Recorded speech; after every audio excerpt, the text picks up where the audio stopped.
بندھن میں باندھ دیجئے. اور وہ رسم و رواج،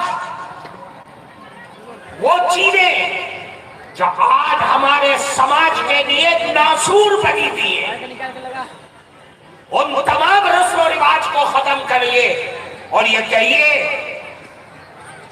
کہ ہمیں شرعی اعتبار سے شادی کرنے کا جو رسول اللہ اور حضرات صحابہ کرام سے جو ہمیں پیغام ملا ہے کہ ہم اپنی آنے والی نسلیں اور ان نئی نسلوں کی شادیاں ہم اسی طریقے سے کریں گے انشاءاللہ. برادری کے اعتبار سے، سماج کے اعتبار سے، گاؤں اور دیہات کے اعتبار سے اپنی کمیٹیاں بنا کر کے آپ اس کام کو لے کر کے چلیں گے تو یاد رکھیے آپ آنے والی نسلوں کو ان جہنم کی آگ سے بچا پائیں گے کہ جس کے دلدل میں پھنس کر کے آج ہمارے گھروں میں نہ جانے کتنی غریب بچیاں بغیر شادی اور نکاح کے بیٹھی ہوئی ہیں. اگر آپ یہ چاہتے ہیں کہ ہمارے بچے اور بچیاں بے حیائی اور بے غیرتی کے شکار سے بچ جائیں، ان حالات اور معاملات سے بچ جائیں، تو میرے عزیز دوستو ہم سب کو اتفاق کرتے ہوئے شریعت کا دامن اپنے ہاتھوں سے پکڑنا پڑے گا. شریعت کے دامن میں حیا ہے، عصمت ہے، پاک دامنی ہے اور اللہ اور اس کے نبی کی رحمتوں کے خزانے چھپے ہوئے ہیں. اس لیے میرے بھائی، اللہ کا بہت بڑا انعام ہے کہ آپ کے علاقے میں یہ شادی ہو رہی ہے، اجتماعی شادی کا پروگرام بنایا جا رہا ہے. ہزاروں میل دور سے آ کر کے لوگ آپ کے بچے اور بچیوں کی فکر کر رہے ہیں، آپ کو سبق دے رہے ہیں. آپ اس سبق کو اپنے دامن سے مضبوطی کے ساتھ تھام لیجیے. اللہ رب العزت والجلال قرآن کریم کے اندر فرماتے ہیں کہ اللہ کی نشانیوں میں سے کہ اللہ نے آپ ہی میں سے، انسانوں میں سے، مردوں میں سے اللہ تعالیٰ نے عورتوں کو پیدا کیا. وہ اگر چاہتا کہ حضرت آدم کو مٹی سے پیدا کیا ہے، آدم کی اولاد آدم سے چلتی نرینہ اولاد، اور عورتوں کو وہ کسی اور جن سے پیدا کر دیتا، لیکن اللہ کا نظام یہ ہے کہ مردوں کی ذات سے ہی عورتوں کو پیدا کیا. کیوں؟ قرآن کہہ رہا ہے لِتَسْكُنُوا إِلَيْهَا، تاکہ تم ان عورتوں کے پاس جا کر کے اپنا دل کا سکون حاصل کرو. اگر ذات بدلی بھی ہوتی تو سکون نہ ملتا، محبتیں نہ ملتی، مودتیں نہ ملتی. اللہ کا نظام دیکھیے کہ اللہ نے اسی مردوں کی ذات سے عورتوں کی ذات کو پیدا کر کے یہ پیغام دیا ہے. یہ بیویوں کا ہونا یہ کھیل اور کھلونا نہیں ہے، بلکہ آج آپ کی زندگی نے کروٹ لے لیا ہے.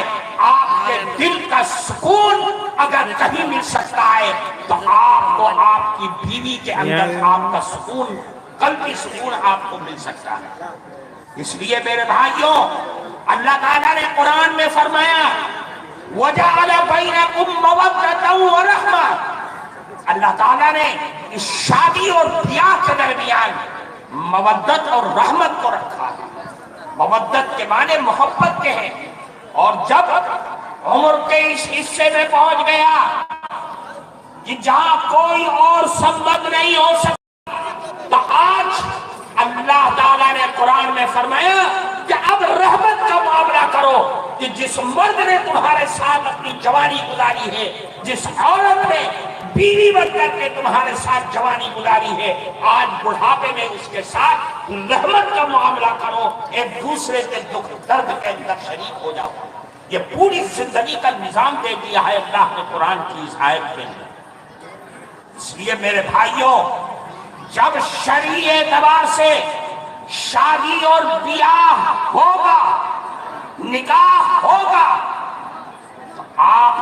رکھیے اس شادی کے ذریعے سے، اس نکاح کے ذریعے سے جو اولاد پیدا ہوگی وہ اولاد بھی دیندار پیدا ہوگی۔ یہ اللہ کا نظام ہے۔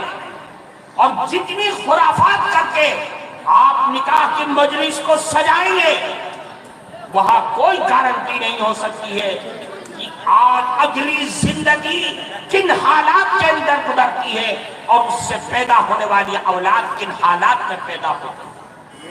اس لیے میرے عزیز دوستو، آج ہمارے لیے سب سے بڑا پیغام ہے، اس مستند اسٹیج سے آپ کو پیغام دیا جاتا ہے کہ آپ ان شادیوں سے سبق لے کر کے جائیے، اور اس بغیر کسی رسم و رواج کے ہونے والی شادی سے جو آپ کے ہاں اولاد پیدا ہو، اس اولاد کی آپ شرعی تربیت کی۔ خاص طور سے یہاں جو لوگ جن کی لڑکے اور لڑکیوں کی شادی ہونے جا رہی ہے، نکاح ہونے جا رہا ہے، یا جو لوگ اگلے کسی وقت میں نکاح کے بندھن میں بندھنے والے ہیں، میں ان کو بتانا چاہتا ہوں اس اسٹیج سے کہ دیکھو اے مسلمانوں، آج دنیا اور اس کونے سے لے کر کے اس کونے تک ایک ارتداد کی لہر چل رہی ہے۔ ہر وہ انسان جس کے سینے میں انسان کا دل ہے، وہ تڑپ رہا ہے، وہ دکھت ہے، وہ ٹیس محسوس کر رہا ہے اپنے دل میں کہ میری نوجوان لڑکے اور لڑکیاں ارتداد میں بہتی چلی جا رہی ہیں، اور ہمارے ہاتھ میں کچھ نہیں ہے کہ ہم ان کو گھر واپس لے آئیں، ہمارے بس میں نہیں ہے۔ آپ غور کیجئے کہ یہ ارتداد کو روک، کیا آپ کے پاس کوئی طریقہ ہے روکنے کا؟ میں آپ کو بتلاتا ہوں، اگر اس ارتداد کو روک سکتے ہیں تو ایک ہی طریقہ ہے، اس طریقے کو آپ غور سے سن لیجئے، اس کے علاوہ کوئی طریقہ نہیں۔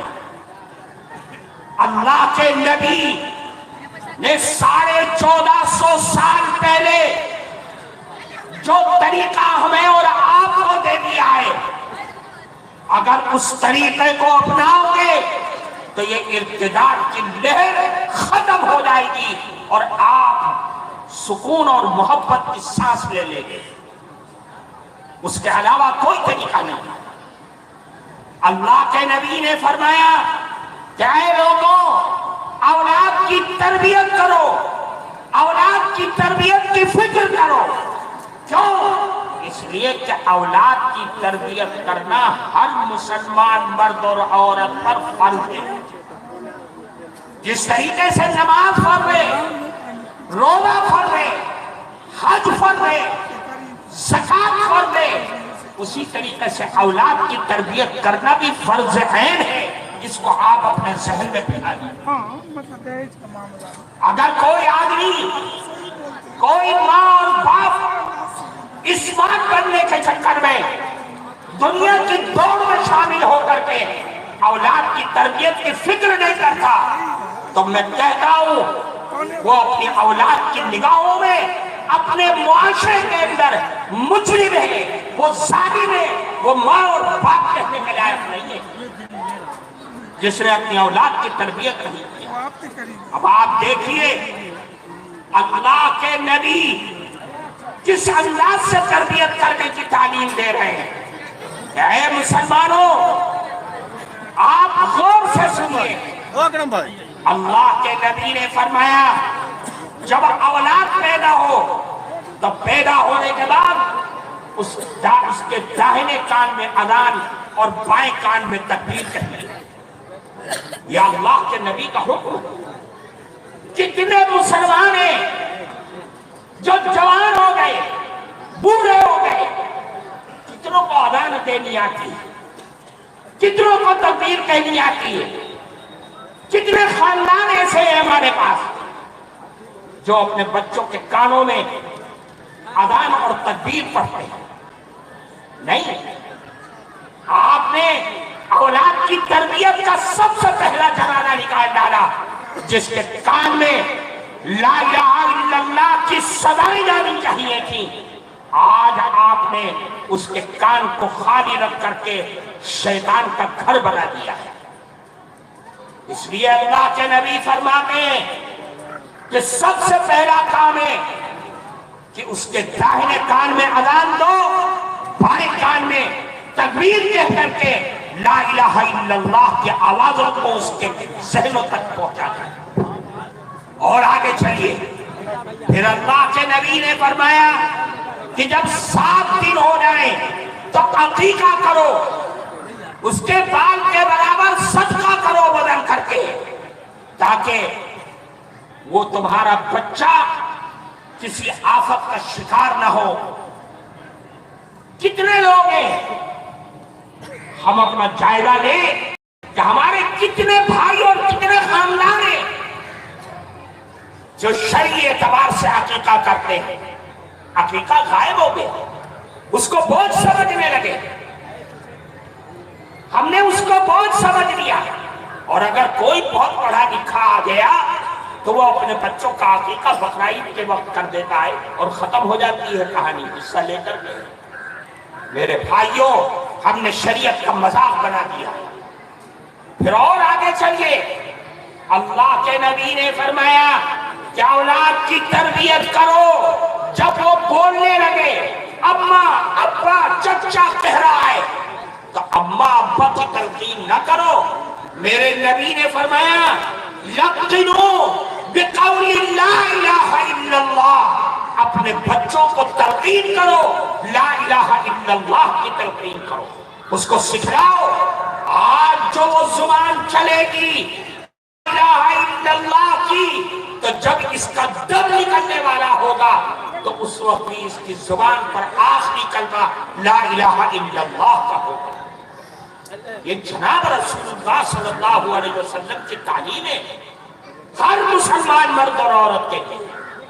اور پھر فرمایا کہ جب تمہارا بچہ 7 سال کا ہو جائے تو اس بچے کو انگلی پکڑا کر کے مسجد کا راستہ دکھلا دو کہ تیرا مرنا، تیرا جینا، تیری عبادت سب یہیں سے شروع ہوگی اور یہیں ختم ہو جائے گی.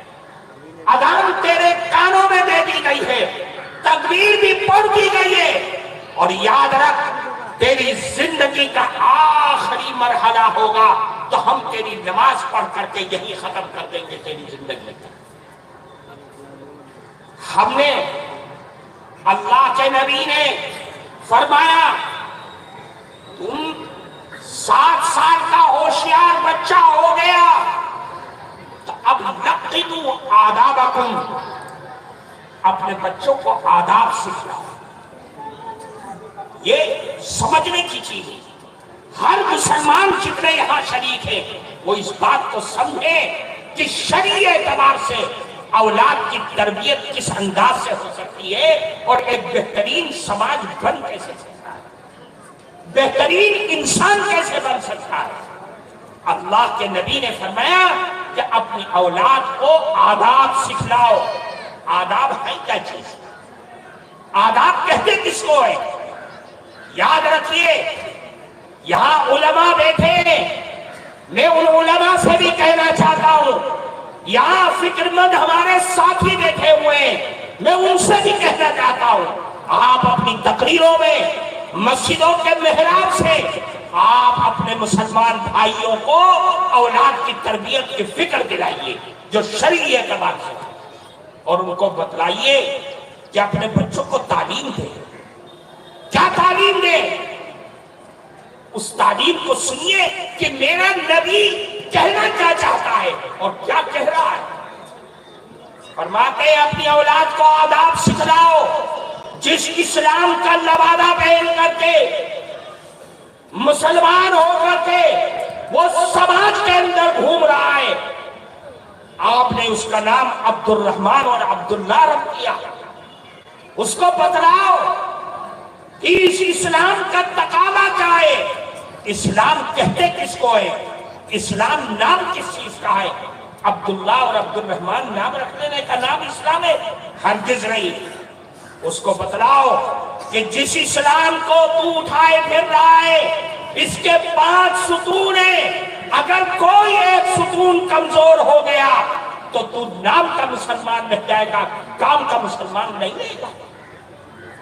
اللہ کے نبی نے فرمایا، میں اپنی بات کو اختصار کرتے ہوئے میں آپ کو بتاتا ہوں، اسلام کے 5 چیزیں، 5 ستون ہیں جس پر پورے اسلام کی عمارت کھڑی ہوئی ہے۔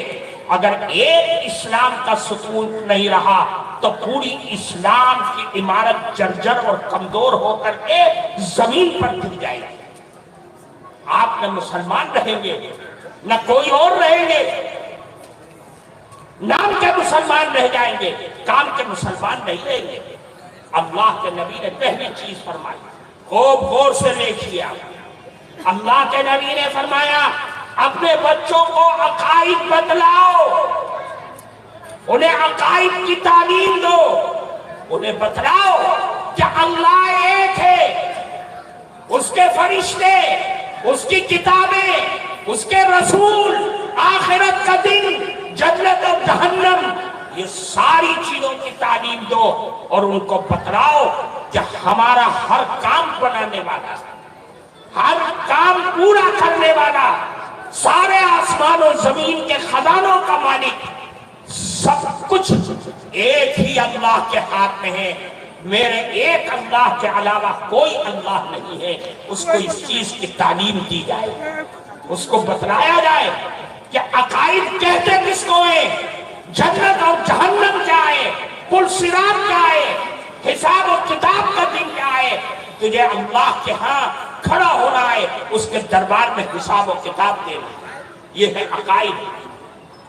دوسری تعلیم، اللہ کے نبی نے فرمایا کہ دوسری تعلیم یہ کہ اپنے بچوں کو عبادات کی تعلیم دو۔ عقائد بہت اچھے ہو گئے لیکن عبادات میں کمزور ہے۔ جس ظہر کی نماز کو 4 رکعت پڑھنا فرض تھا، اس نے 2 رکعت پڑھ دیا، تو اس کا مطلب یہ ہے کہ آپ عبادات میں کمزور ہیں۔ عبادت کا معنی ہے کہ ہم اپنے اللہ کے غلام ہیں، اللہ کے غلام ہیں۔ کیا مطلب؟ کہ ان صلاتی ونسکی ومحیایا ومماتی للہ رب العالمین، کہ بندہ اعتراف کر رہا ہے کہ میری مالی اور بدنی عبادت ہے، میری ہر طرح کی قربانی، یہ سب اس ایک اللہ کے لیے ہے جو ساری کائنات کا پیدا کرنے والا ہے۔ عبادات، ہم غلام ہیں اپنے اللہ کے، ہم ملازم نہیں ہیں۔ ملازم ایک چیز کا ہوتا ہے اور غلام ہر اس حکم کا پابند ہوتا ہے جو مولا اس کو کر دے۔ اللہ نے جس حکم کا اس کو کر دیا، جس چیز کا حکم ہو اس کو کرنا۔ پھر آگے چلیے، فرمایا تیسری چیز اس کو سکھلاؤ، اخلاق کیا ہے۔ اللہ کے نبی نے اخلاق کی تعلیم دی۔ اخلاق اسلام کی بنیاد ہے، اسلام کا سب سے اہم ترین رکن ہے اخلاق۔ اگر اخلاق میں آپ کمزور ہیں تو عقائد اور عبادات اللہ کی رحمت کے خزانے آپ کے لیے نہیں کھول سکتے۔ اس لیے اللہ کے نبی نے فرمایا اپنے بچوں کو اخلاق بتلاؤ، اگر اخلاق مند ہوگا تو ساری دنیا میں اس کا ڈنکا بجے گا اور آپ کے سماج میں اس کی حیثیت ہو جائے گی۔ اور آگے چلیے، اللہ کے نبی نے فرمایا اسلام کی عمارت کو مضبوط کرنا ہے تو اپنے بچوں کو معاملات سکھلاؤ۔ معاملات ہے کیا چیز؟ آپ کا بچہ عقائد میں بھی مضبوط ہے، عبادات بھی ہے، اخلاق بھی ہے، لیکن معاملات میں کمزور ہے، جس کا لے لیا اس کا دیتا نہیں، لوگوں کا حق دبائے بیٹھا ہوا ہے، تو وہ سماج میں بہترین انسان نہیں بلکہ بدترین انسان سمجھا جائے گا۔ اس لیے اس کو معاملات کی تعلیم دو۔ پھر اور آگے چلیے، فرمایا معاشرت یہ بنیاد ہے، عبادات بھی اچھی ہیں، عقائد بھی اچھے ہیں، اخلاق بھی اچھے ہیں، معاملات بھی اچھے ہیں، لیکن معاشرت میں کمزور ہے، اسے معلوم نہیں کہ میری ماں اور میرے باپ اس کے ساتھ کیا مجھے سلوک کرنا چاہیے۔